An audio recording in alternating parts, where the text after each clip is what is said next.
কবিতাৰ শিৰোনাম শিলৰ দেশত খোজ।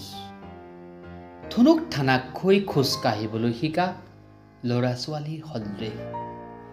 এখোজৰ পাছত পিছৰ খোজ, তথাপি আগুৱাই গৈ আছে। দুদিনে খোৱা নাই, নোখোৱাৰ এদিনৰ আগৰ পৰা চৰুৱে চাউলৰ মুখ দেখা নাই। মাছনিশা মৰাপাতৰ বেগৰ গাৰুটোকে সাবট লৈ সি হাঁহি কান্দোনৰ সৈতে লুকাচুৰিৰ খেল খেলে। চিমেণ্টৰ বেগৰ ৰছীয়ে হিৰাই লোৱা কথাৰ শিৰণিবোৰ আগতকৈ বহল হৈছে। মুক্ত আকাশৰ মাঝৰাতিৰ ফেৰফেৰীয়া বতাহজাকে আগতকৈ বেছি আলফুলে সাবটি ধৰিছে। ধন্যবাদ।